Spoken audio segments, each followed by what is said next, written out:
Și salutare internet și bine v-am regăsit cu bine. Alex pe motor aici, în fața bagajului pentru cea mai lungă aventură din viața mea. Nu numai pentru motociclete, cea mai lungă punct.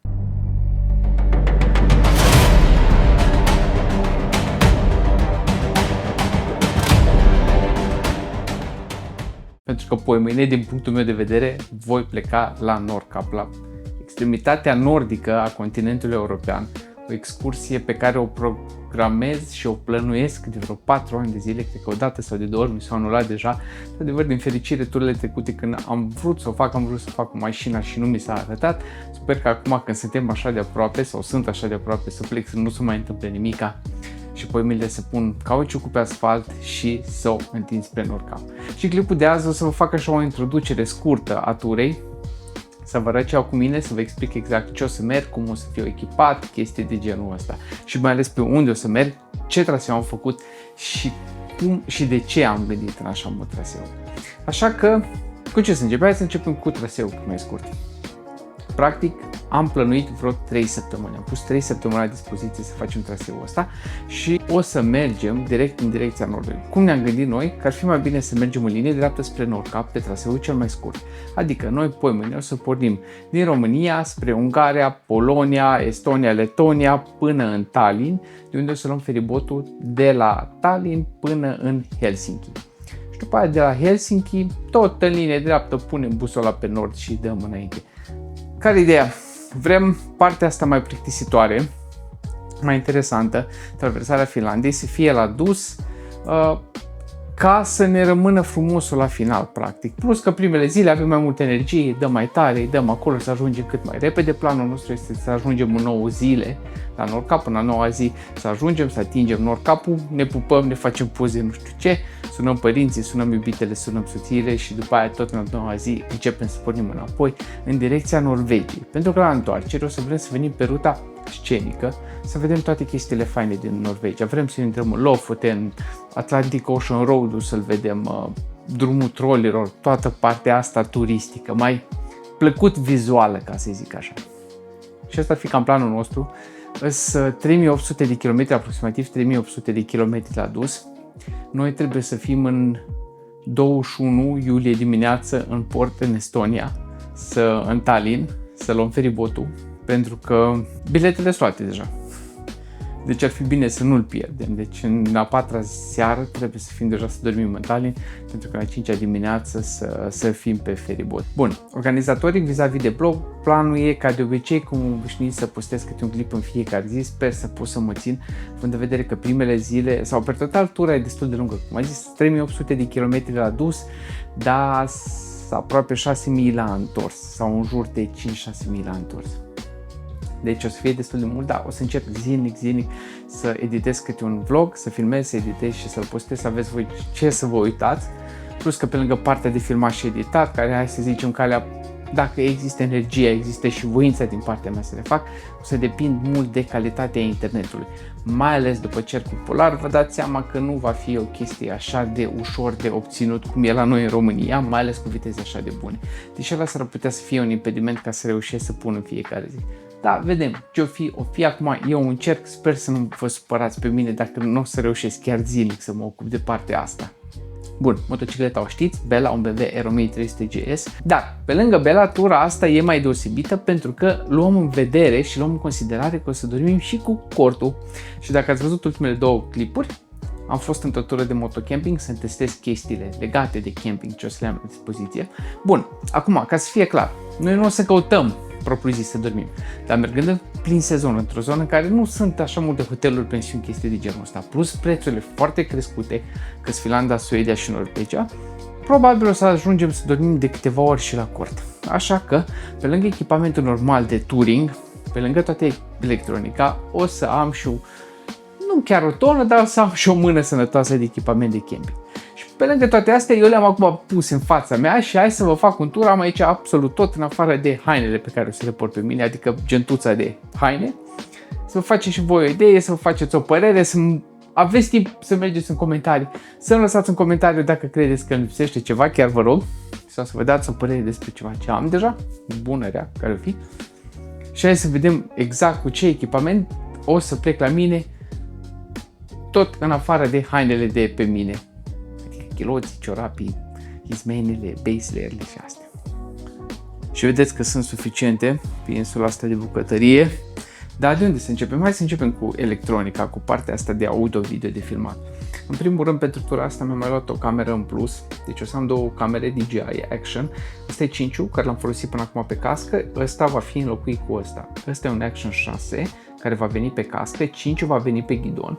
Și acum camera 360 este doar de backup. Deci astea sunt camerele. Aici sunt două quick charging case-uri, două cutii de baterii de la DJI, cu vreo 4-5 baterii în ele de rezervă. Asta e o baterie externă de telefon, prima din bateriile externe pe care le am cu mine, încărcată, da, încărcată, care e cu clip de asta magnetic, în caz că nu face față încărcarea de la motocicletă, lipesc asta pe telefon și rezolvăm. Un SSD extern, unde o să salvez filmările până să ajung cu ele acasă, ca să le fac backup când ajung cu ele acasă. Microfonul, care acum e la mine la gât, unul din microfoane. Un Garmin InReach, comunicatorul prin satelit, ca să știa mei poziția mea și să am partea asta de SOS. Doamne ferește, sper să nu fie nevoie, dar funcția asta de SOS. Și pentru tura asta mi-am cumpărat și o baterie externă sănătoasă, care sper eu că va fi suficientă ca să pot să editez un vlog pe ea. Deci în caz că stau la camping într-o seară și nu am suficient curent în laptop, cu asta sper să mă ajute să mă țină cât să editez un vlog, că pentru asta ideea ca baterie, ca să poată alimenta un laptop. Pe lângă asta, camera mare de făcut poze. Eu nu filmez cu camera asta Sony, e camera mea de poze de alea fancy de pus pe Instagram. Și aici dronă. Bun! Partea de camping și sculăraie și chestii de genul ăsta. De unde să începem? Hai să începem de aici. Ăsta este gaz pentru Primus, pentru că o să mergem cu Primusul nostru și o să mai am o butelie de asta și o să mai pot să cumpăr de acolo, că am înțeles că e plină de... Țările astea sunt pline de magazine de outdoor, de camping, deci nu ar trebui să fie o problemă. Să găsesc că ăsta e gaz și Primus de la Decathlon. Aici o nouă de țânțari și aici mai multe chestii. Două sporcuri, v-ați prins? Spoon și fork, spork. Spoon și fork, spork. Da. Trebuie să mai am aici o lanternă frontală, da. Și o lanternă de asta pe care ați văzut-o în clipul de moto camping de backup. E și lanternă și de asta de semnalizare. Dacă pot să o închid. Bun. Și toate astea vor sta frumos aici, în gentuța aceasta. Un prosop fain ce l-am primit din Scoția, din Nova Scotia. Din Nova Scotia, adică din Noua Scoție din Canada. E pe dos, de aia nu se vede ca lumea. Asta să fie prosopul de mâncare, de gătit. Și să mai rămâne un pic în zona asta, pentru că aici am un set de două olițe cu o furculiță, cuțit și lingură demontabile în gentuța asta. Deci astea, practic, asta cu astea pentru încălzit o apă, îți faci un ovăz, ceva, o faci o cafea. Și să trecem la capitolul cafea, dacă tot vorbim de asta, și apă caldă. Și aici am, mai dau autanul la o parte să nu-l pun nici așa în cafea, un Aeropress Go. Dacă nu ați văzut clipul despre motocamping, ați văzut atunci, ați fi văzut, dacă îl vedeați, că am testat un Aeropress normal. Ăsta e varianta de călătorit, ca să-ți faci cafea la drum cu ea. Și pe această cale o să mulțumesc și la Olivo Coffee Culture din Cluj, pentru că ne-a dat, uite, Olivo Coffee Culture din Cluj, pentru că ne-au dat cafele pentru 3 oameni pentru o lună de zile la pachet. Ei sunt unii din partenerii clipului ăsta. Nu mai pot să închid asta, bun, o să-l pun deoparte. Și da, apă, cafea, Aeropress, asta am rezolvat. Aici de la Ikea e un de asta de ține chestiile calde, un termos, la recomandarea lui Daniel de la noi din comunitate, că poți să pui și o supă caldă în el, poți să faci un ovăz și o cafea și mai departe. Numai din experiența mea nu le puneți direct pe foc. Aici, da, îmi trebuie cealaltă mână. Este un FlexSteel, un aparat de țânțari de la firma FlexSteel, l-am luat special pentru tura asta. Odată și aparatul, cum îl deschid, și are și felinar de asta de pus în cort. Așa. E de asta cu pastile. ultra portabil, vine cu gentuță, nu știu ce, nu-i sponsor, nu nimic, doar că ăsta l-am primit ca recomandare să mi-l iau. Mamă, deschid toate chestiile astea cu mână și pe aia nu pot să închid la loc. Și aici, în gentuțele astea, punguțele astea, cum și astea de pe lângă, sunt pastile. Pastile de astea ce ar trebui să țină 8 ore. Noi, practic, dacă am fi 3 corturi puse unul lângă altul, are cam 7 metri rază de acoperire aparatul. Dacă punem 3 corturi unul lângă altul, ar trebui să avem protecție destul de bună. Aici un prosop. Dacă ăsta e prosop de bucătărie, de mâncat de asta, ăsta e un prosop de baie, duș, față și așa mai departe, e de la Sea to Summit. E un prosop mărime mare și atâta se împachetează în gentuța asta. E o mărime L sau XL, să vedem că scrie undeva Dry Plus, așa, 60 pe 120 de cm.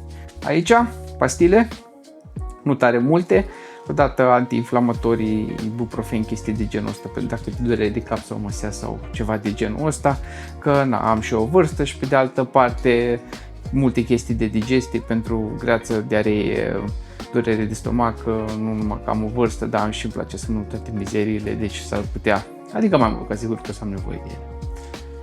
Bun, mai avem gentuțe mici, mai avem astea. Asta e gentuța mea de sculă, de everyday carry, ați mai văzut-o și în alte clipuri.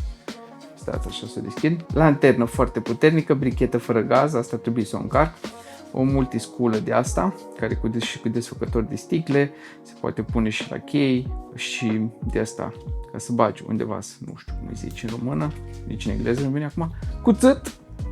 Încă un multicuțit de asta, multitool de genul ăsta și mai mic. O agendă și un pixuleț aici în spate, dacă îl vedeți. Și da, cred că astea sunt chestiile mici, putem să trecem la chestiile mari. Primul rând, scaun de camping, ultra compact de la Decathlon, sau doar compact, Compact Chair 500. Vedeți că stau în clipul de la Moto Camping pe el, mărimea M, e suficient de mare ca să stau eu la 80 de kg și 1,80 m, să stau comod, nu numai că să stau, și se împachetează în mărimea asta, ceea ce mi se pare că e foarte tare. Pe lângă asta, saltea de pus sub sacul de dormit, mărimea XL, din nou ultra portabil, are 700 de grame, 730 de grame, vedeți că scrie aici, și se împachetează în 3,9 litri, care înseamnă ăsta, cu partea asta de aici de jos de încărcare, care e cel mai parte de încărcare a satelei, și are rating-ul, ăsta e la care ține căldură, care se ia în vedere la izolarea de frigul din pământ ca să țină căldură, ca să zic mai corect, e 5,4, pentru că îmi dau seama că am uitat sacul de dormit. Ta-dam! Sacul de dormit. O să spuneți acum, vai, dar Alex, e imens! Nu, dragilor, ăsta e sacul de dormit în sacul lui de ținut în casă, pentru că la brandurile astea mai serioase primiți un sac secundar nu de transport, de practic ținut static în casă, ca să nu fie așa ultra împachetat în sacul lui normal de transport. Din păcate acum nu l-am pus, o să trebuiască să îl pun după ce termin cu ăsta, asta se strânge foarte tare. Aici, cortul, Lone Rider, ca de obicei Lone Rider se gândește la siguranța voastră și fiind unul din partenerii excursiei astea, cortul ăsta l-am primit acum ceva timp din partea lor, gratuit, vă recomand și vouă, îl vedeți din nou în clipul de Moto Camping, am dormit în el, un cort foarte fain, ca de obicei se gândește la toate. Nu numai că husa exterioară are triunghi reflectorizant, dar și una din prelatele de interior, aia care se pune pe pământ sub cort, are și aia.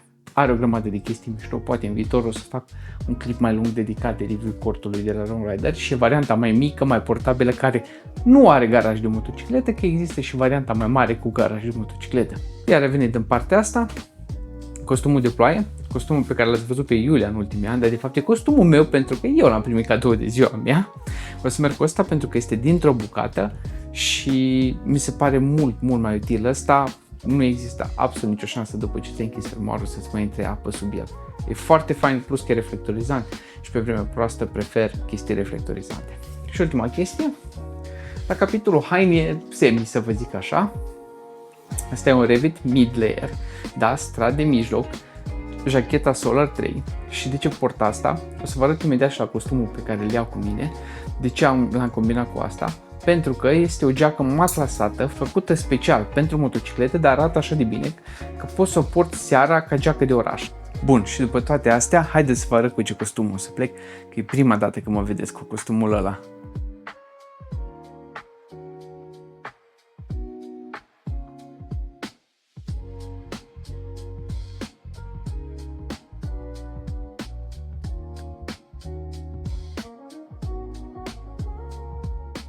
Și să nu uit, chiar vreau să mulțumesc și să-mi arăt aprecierea pentru partenerii din tura asta care mă susțin și mă ajută să fac tura asta, și anume motomus.ro, unde aveți și voi reducere cu codul Alex pe Motor 5, atât pe site cât și în magazin, Olivo Coffee Culture din Cluj-Napoca, Inov, Aoci și Lone Rider. Și nu în ultimul rând vă mulțumesc vouă care vă uitați la clipurile astea și mai ales membrilor canalelor care și aleg să susțină lunar canalul. Cam asta e. Cu asta plec la Polul Nord, cu asta plec la capătul pământului. Am să vă rog să luați în considerare să-mi lăsați o abonare, dați un like, un hype dacă sunteți pomeniți și aveți buton de hype, dați un share către prietenii voștri care se interesați și ei de genul ăsta de touring. Dacă vreți să sprijiniți canalul și vreți să intrați și voi în comunitatea Alex pe Motor, aveți un videoclip, un buton de join sau în descriere un link de membership. Când intrați în comunitate, o să primiți automat acolo, sau când dați join acolo, o să primiți automat un mail și o să vă zică cum să intrați în comunitatea Alex pe Motor, unde vorbim oameni faini, chestii de genul ăsta. Asta e. Hai, să-i dăm bice. Merem la Nordcap.